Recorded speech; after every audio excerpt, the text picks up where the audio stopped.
Okay, so now I'll actually start this. Sorry about that. So, this is going to be a video going over the 2019 ranking, but more generally the ranking process itself, my issues with it.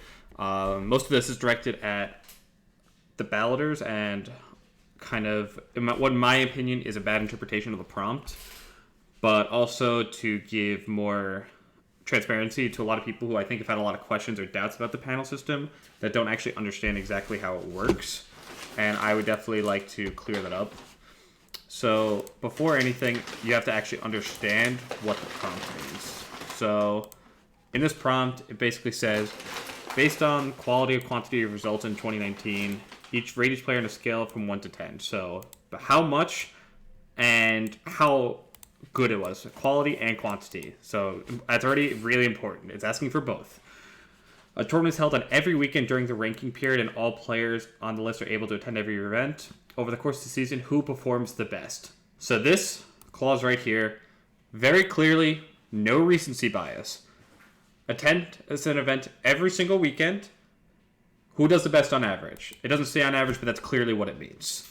So every single player attends. Who does the best on average? It's 3 things in that statement.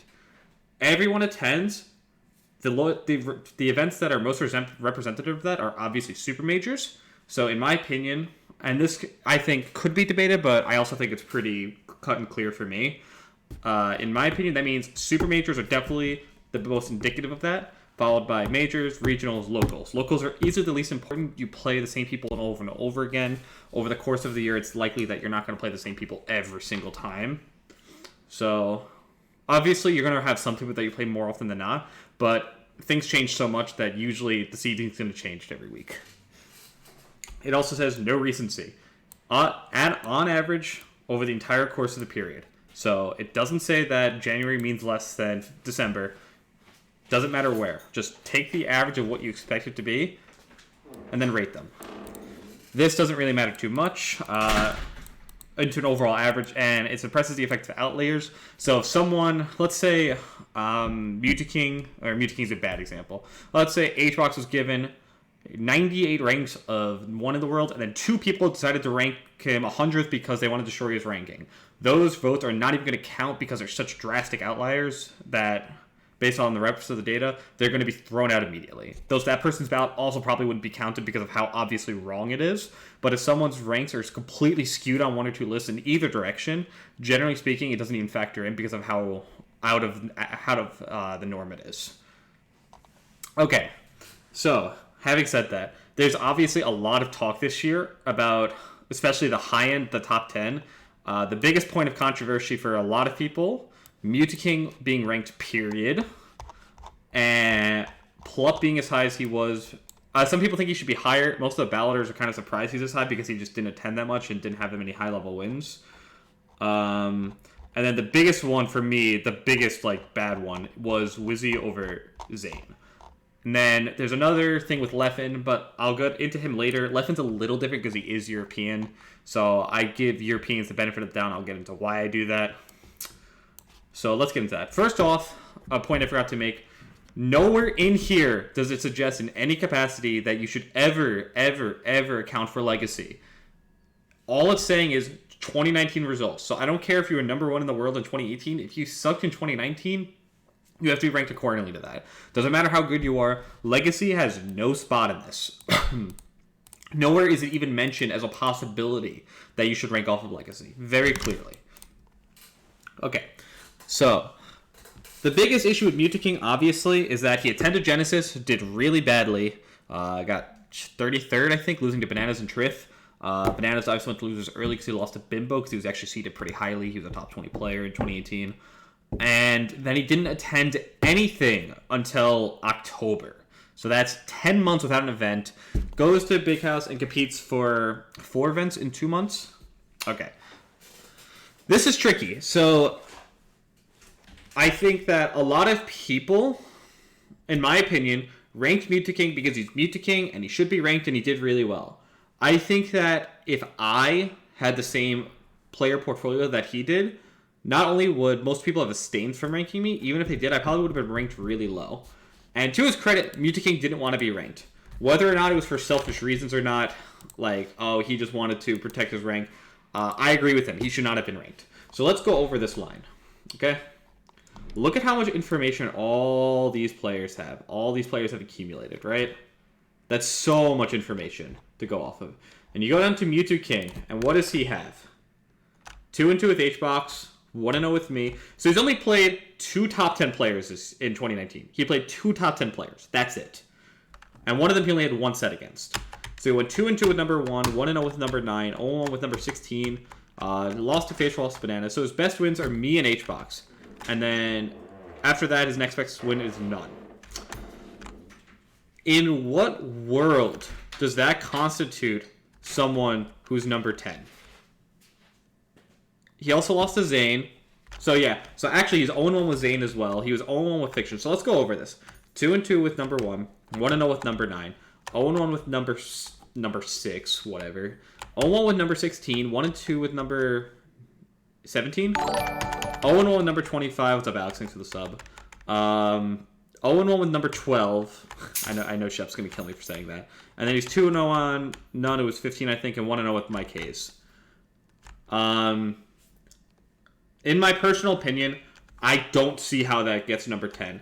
I don't see how that even gets you onto the sheet in the first place. It's so sparse. You have no information. Oh, shut up, Mike. You have no information to actually go off of. It's such a small sample pool. How can you extrapolate from that? Because it's like, for me, in order to actually, 2-2 with HBox always ranked on, sure, but like Albert's 1-1 with HBox.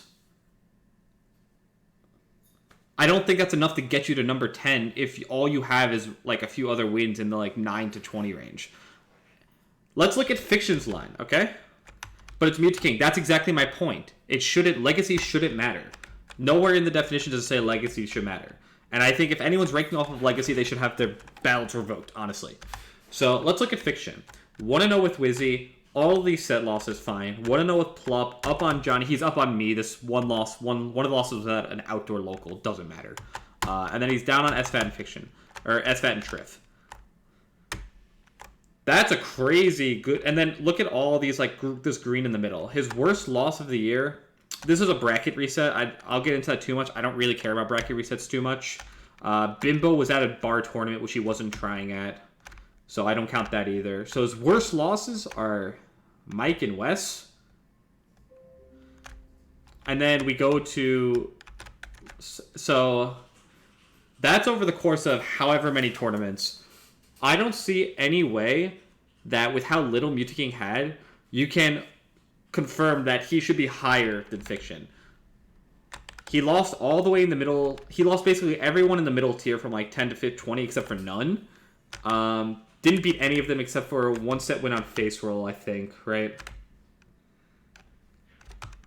Let me just double check that I'm correct on that. Yeah, he had a win on face roll, and then so the only other person he beat was none, but he was down on Bananas, down on face roll, down on Triff, down on Zain, down on Fiction, and he was really only even with HBox up on me.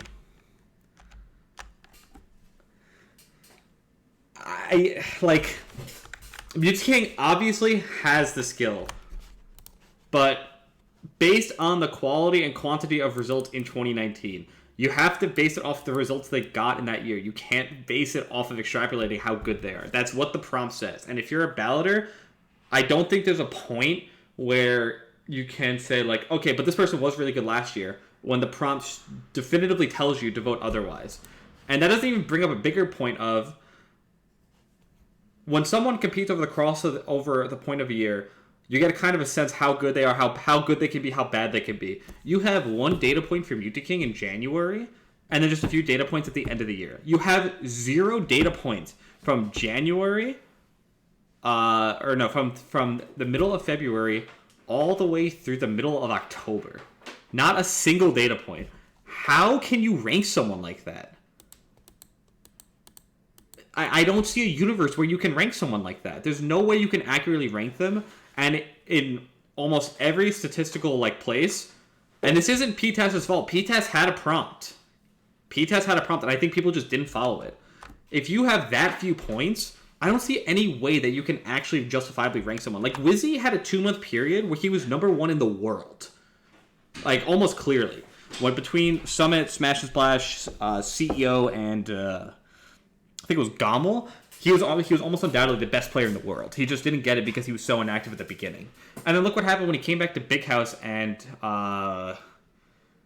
EGLX, right? EGLX was the other event he entered. He got bodied.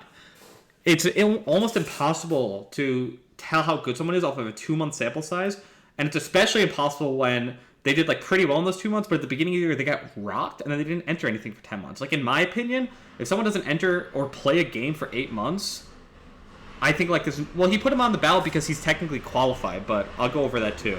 There's no way that you can put that person over someone who attended events all year, had multiple top 10 wins, was very consistent, and did really well. Like, that just doesn't make any sense to me whatsoever.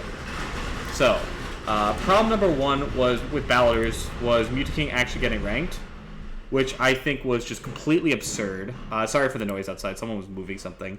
So I think that was completely absurd how Mutaking was ranked that high, let alone period. I would have abstained. I didn't get to finish my ballot because of MagFest, but I definitely... No, he doesn't have to be ranked somewhere. You don't have to rank him. My point is, if someone doesn't have enough data, they shouldn't be ranked. Like, there's no way that you can confidently put him at number 10. There's no way you can confidently put him at number 20. There's no way you can confidently put him at number 5. There's nowhere you can put him because you don't know what the hell he's going to do. When someone has that few events, let's say he attended an event in February, March, July, October, December, right? No, abstain doesn't affect the ballot at all. If you abstain, it doesn't factor into their ballot whatsoever. So if he did that, maybe I'm a little more compelled because I get a sense for how he's doing throughout the year. Sure, it could be a bad day, but it's much more likely that you're getting a better sense of how they performed than if you have all events in 2 months and then a single event in the beginning of the year. I think that's just, you can't rank off of that. So I think that he should have been abstained very strongly. I think that it's ridiculous he was ranked.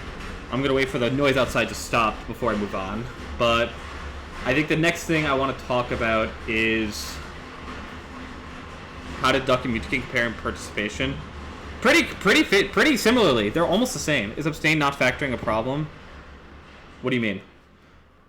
Now, I will say P-Test does have an interesting solution that I saw, which I will bring up later. I just want to mention for now, and then I'll get back to it later. Okay, yeah, this one. So this is interesting. I'll talk about this more later. I don't know if I would do exactly this, but I think this is a step in the right direction for sure. I'll talk about why it's a little tricky, but I definitely think that the panel could just choose to ignore criteria. Yeah, really. So, the second thing that I thought was particularly just egregious here was obviously Wizzy over Zain. Basically, Mutaking's argument, copy and paste, throw it onto Zain. But there's also a different nuance here, which I think is particularly frustrating for me to listen to. So obviously, you look at this and it's like, wow, Zain did pretty badly at the top. He got a win on Leffen. He did have a pretty decent record with Mango. He had 2 on HBox, not beating Wizzy or Axe Hurts, and being down on Plup Hurts, sure. But he beat all of them. And something else he had, so this loss is not legit. He did not actually lose to me. He lost to my Fox. He lost to Triff at Summit in pools and then beat him in bracket. And then these are with Fox. He didn't have a single loss outside of the top 10 the entire year. And he made it to Grands in multiple tournaments. He took a tournament over HBox, even if the year was rough for it. He destroyed Leffen at Big House, or he almost beat Mango to win Big House. And he was just so consistent. And these 2 losses to SFAT are also with Fox. And he was so consistent against everyone else. Let's look at Wizzy. Up on HBox, nice. Down on X. So this top spread's pretty good. Even with Plup, down on SJ, down on X, fine. Up on everyone else. That's really good. Down on Fiction, down on Gatsu, down on Lucky, and a loss to none. Wizzy attended for 2 months. He then attended 2 more tournaments at the end of the year. While he had a bit more data to go off of than Mutaking, I still think that this prompt clearly says, and I'll address multiple parts of it, based on quality and quantity of results in 2019. Wizzy had very few results and was not consistent in any capacity. He was consistent earlier in the year, except for CO where he lost to Gato, but he still got second, so that was pretty good. But then he comes back at the end of the year and just shits the bed. So again, we have someone who did really well for 2 months, did really badly when he came back, and we have no other data. If you're going to rank him, fine, because I think that he did enough to be ranked, but I don't think there's any way that you could justify putting someone who, and I have another issue with all this, and I'm going to go over at the end, who went to tournaments all year, consistently put himself out, didn't lose to anyone. He only lost to top 10 people and one set to Triffin Pools, where he beat him in the run back. Like, that's all he lost to. That is wild. That is so unbelievably impressive. His worst loss was S2J outside of the Triff loss. Like, he was more consistent than Leffen. Leffen's thing was like, oh, I was so consistent all year. And Zain was still more consistent than him. That's crazy. That's ridiculous. Because he went to so much more. It's like, there's no way, in my opinion, that you can put someone who basically didn't go to anything for 10 months of the year over someone who was consistently in top 8 every single time, made grands multiple times, won a regional over number 1 in the world, and didn't lose to anyone, despite going to that many tournaments. In my opinion, there's no way that you can justify putting Wizzy over him when the prompts clearly says based on quality and quantity of results in 2019.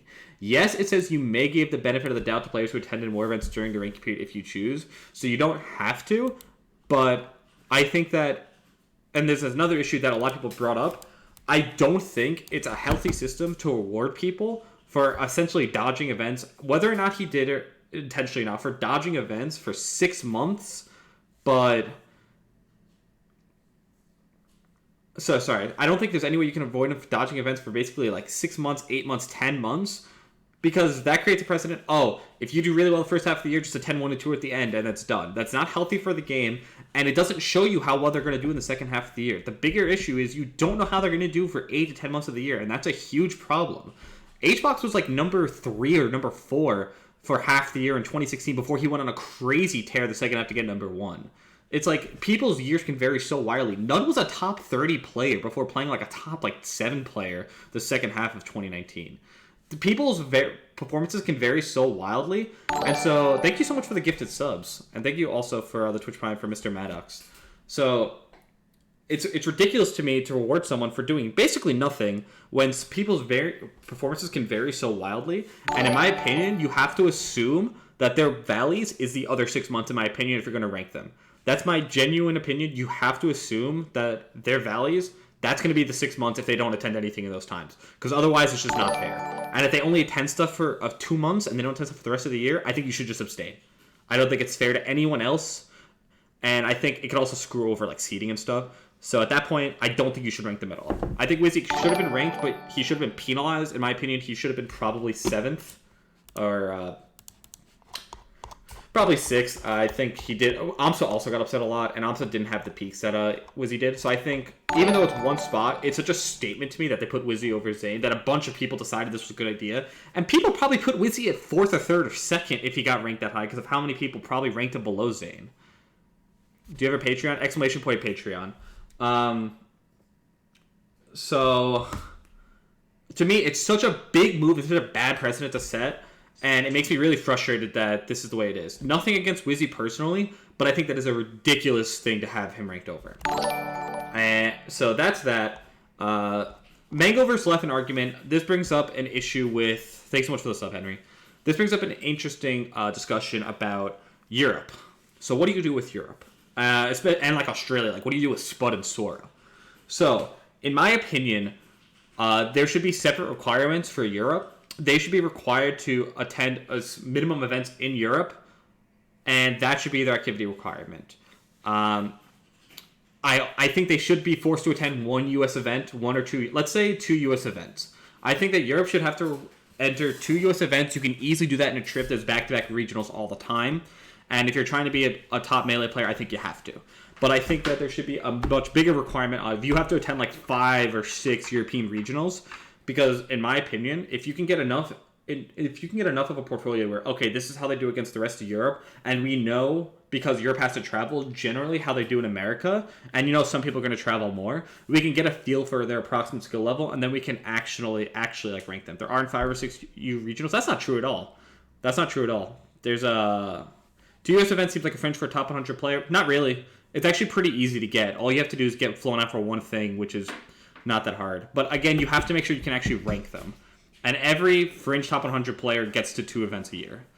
I think you should have to come, or we could have majors in other countries, which is fine. If like B still existed, I would say that's fine. How big do you need a EU regional to be? Just a regional in terms of European standards, not in terms of like American standards. Just like other ranked European players need to be there. You need to be playing other ranked European players enough.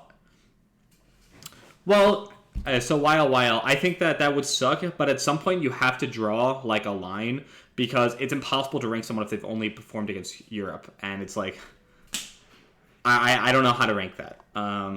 It sucks, but I think maybe if you attend like 10 European events, I guess let me rephrase.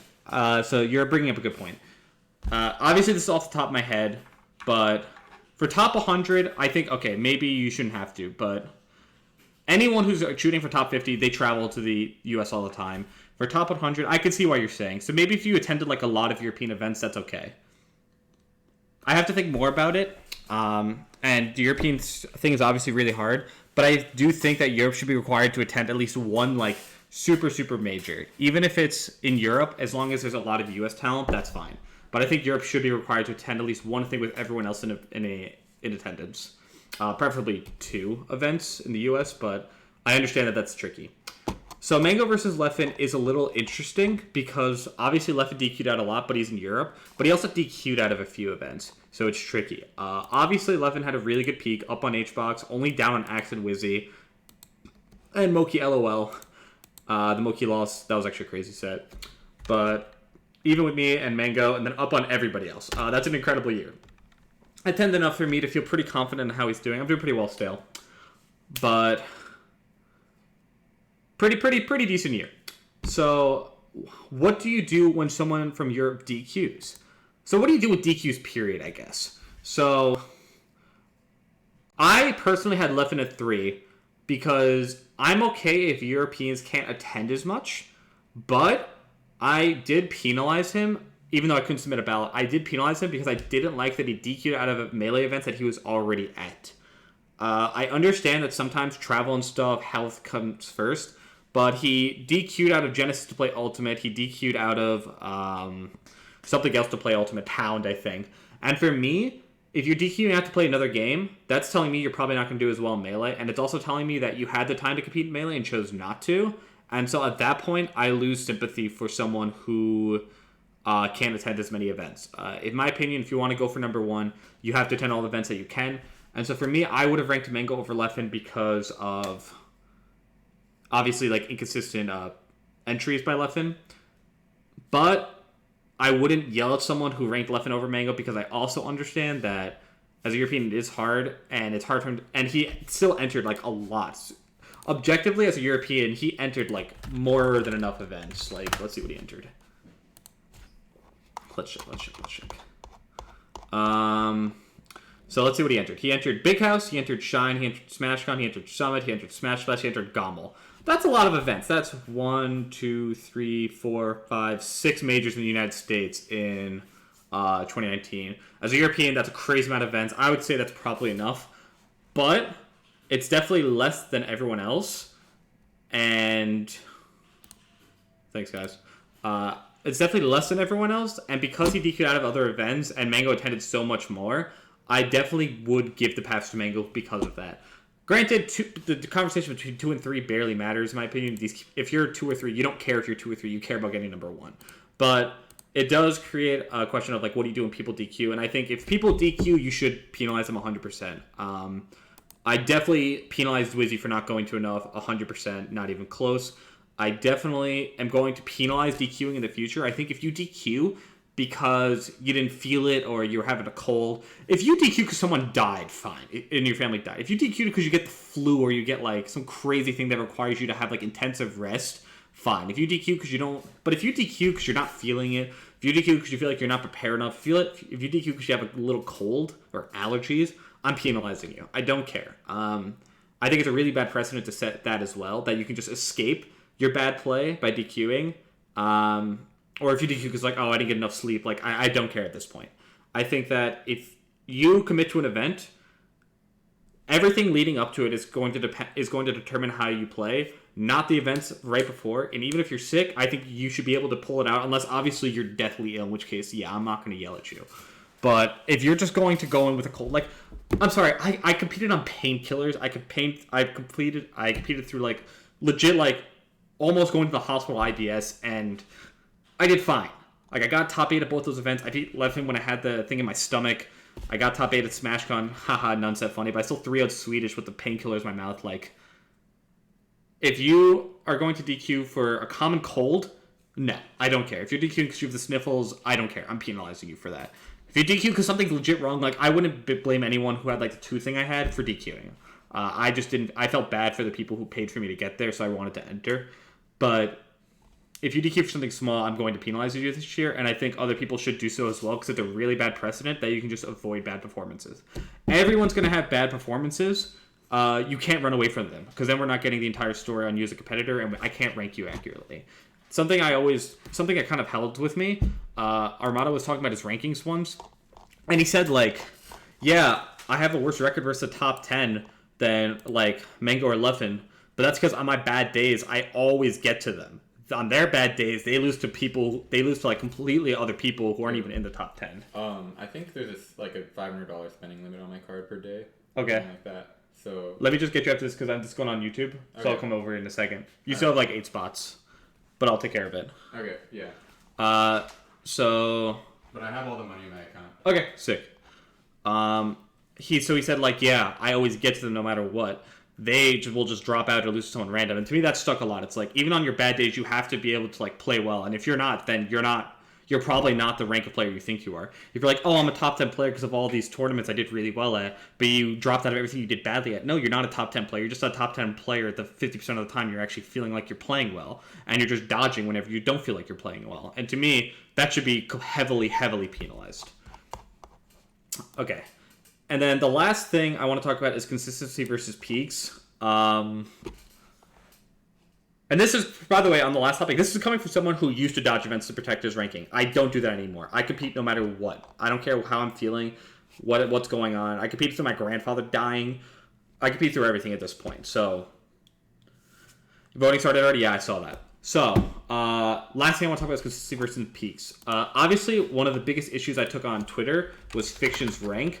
But I'm not doing it because I think, oh, Fiction should absolutely be 10th or absolutely be 9th. The reason I don't like it is because I feel like when I saw a lot of ballots, people were not consistent with how they ranked people. So, in my opinion, when you decide you're going to rank someone, when you decide you're going to do a ballot, you should have kind of a standard by which you rank people. And if you value consistency over peaks, fine. If you value peaks over consistency, fine. But you have to be consistent with it. What I don't like is that people who do one kind of play like favorites. It's like, oh, I'm going to do consistency over peaks. And then they get to Fiction, and it's like, oh, but Mutaking should be over Fiction. I'm going to do peaks now because Mutaking did really well. And they don't obviously explicitly state that, but it feels like a lot of people do that. It's like, oh, but look at all these wins Mutaking had. It's like, okay, but didn't you just vote based on consistency? And now all of a sudden you're saying that, oh, these wins on HBox are so good they're going to carry Mutaking, even though he has nothing else. So for me, I think that voting, you have to be able to separate the player from the rank. Don't look at the player, look objectively at what they did. And you have to, if you're going to have a system, you have to actually stick by it. You can't deviate based on the player. If you're going to be rank on consistency over peaks, fine, but do it for everyone. And if peaks over consistency, fine, but do it for everyone. I see the reason I had Leffen over, or the reason I had, there's obviously some trickies because like I had Mango over Leffen, but I also had Zain over X and Wizzy like in my head. But that's because I would have had Leffen above him if Leffen attended a few more events and didn't DQ because of consistency, but I penalized him for another reason. But like, I would have had Zain over Axe and Wizzy, but I also would have had Fiction over Johnny and Mewtwo King easily. Because they consistently put themselves out there. They did really well on average, and they didn't lose to anyone. I wouldn't rank Mewtwo King over Fiction because I'm like, oh, look at these H-Box wins. I just wouldn't do that. So goal to activate wins. And then the last thing I'm going to talk about is PTAS's fix, quote unquote. Where is it? Okay. So just spitballing here, but what if we significantly increase the required minimum number of regional plus events needed to qualify, but completely excluded locals from the data set?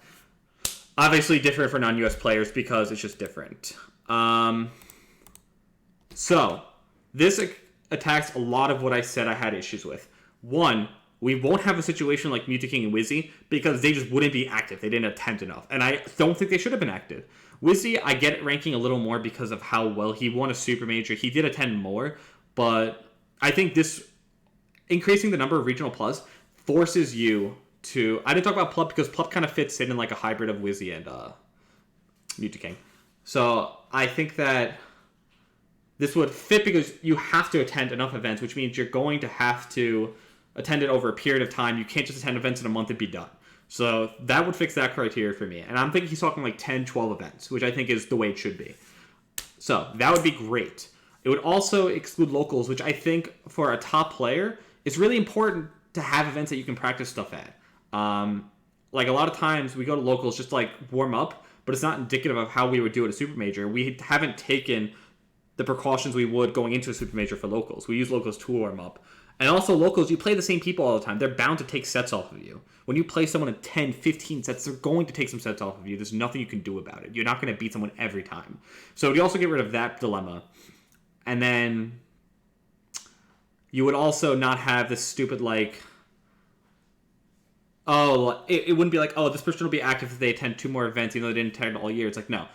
Beginning of the year, you attend 10 events. You attend 12 events. That's it. If you don't attend these, you're not active. That's that. It would create such a less headache. It would make it so much easier, so much more streamlined. And it also would say, like, at the beginning of the year, okay, here are the events you have to go to figure them out. Instead of at the end of the year making these decisions and making it, like, really tricky for balloters to figure out how it is. So I actually really like this. Obviously, it's a little tricky because, like, what do you do about low-end top 100 players who are unable to attend as much? But I think that if you include, like, regional-sized regionals and not just, like, national regionals, and what I mean is, like, some, like, House of Pain I would consider a national regional. You, like, 5 top 50 players flown out. But something like SoCal's a bad example. What's a good tournament? Like, if DFW has a regional and, like, Bananas, Mojo, and a few, and, like, another ranked player something comes out, like 2 other ranked players comes out, I think that would be, like, a good enough regional plus event. Or if, like, Tri-State has a regional and, like, it's, like, Hacks, Rishi, Smokers, and, like, someone from New England comes, I think that's a good enough event. As long as you have to attend a lot of them. So that would explain a lot of dilemmas for me. And then Europeans... Oh, no. No. That was an accident. And then Europeans would be a little different. I'm going to edit that out of the video. But yeah, so that's that. Did not mean to do that. So, okay, good. Nothing's bad there. So that's that. That's my thoughts on the MPGR talk, my issues with it. And the last thing I want to say is don't blame PTAS if the balloters don't listen. If the balloters don't listen, that's on them. Recognize when something's practical test's fault and when something is a balloter's fault. They're very different things, and practical test is not always at fault. And a lot of times his prompts are actually really good, and then the balloters just don't listen. So in my opinion, you have to do a better job of making sure the balloters understand what they're ranking, and then making sure they're adhering to it. And that is my final thought on the MPGR. So I'll talk with Chad a little